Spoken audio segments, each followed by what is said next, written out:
رونالدينيو يفجرها. رافينيا هو الأحق بالكرة الذهبية. برشلونة ينهار بدونه.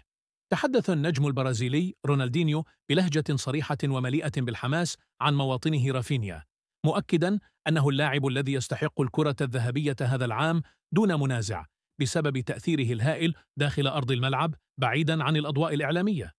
قال رونالدينيو: هل تدركون الآن لماذا أرى أن رافينيا الأحق بالكرة الذهبية؟ لأن ما يقدمه لا يحتاج إلى ضجيج أو حملات دعائية. باريس سان جيرمان لعب من دون ديمبيلي ولم يتأثر، لكن برشلونة فقد توازنه تماما عندما غاب رافينها رغم وجود الموهبة الصاعدة لامين يامال. هذا وحده كاف لتعرف من يحدث الفارق فعلا. وأضاف الأسطورة البرازيلية: أحب لامين يامال، فهو مشروع نجم عالمي، لكن ما زال في طور التعلم. أما رافينيا فهو اليوم اللاعب الذي يجب أن يذكر اسمه إلى جانب الأفضل في العالم. رأيي بسيط: رافينها لا يحتاج إلى الجوائز ليثبت قيمته، لأن كل من يشاهد برشلونة يدرك أن الفريق يصبح مختلفا كليا بوجوده. كرة القدم لا تكذب، ومن يحمل الفريق في لحظاته الصعبة هو من يستحق التتويج.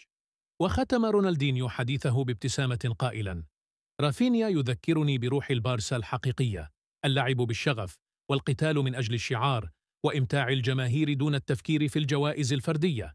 إن لم تمنحوه الكرة الذهبية فامنحوه على الأقل الاعتراف بأنه القلب النابض لبرشلونة اليوم.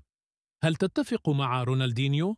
هل ترى أن رافينيا يستحق الكرة الذهبية هذا الموسم؟ شاركنا رأيك في التعليقات، وادعمنا بلايك واشتراك لتصلك آخر أخبار برشلونة أولاً بأول.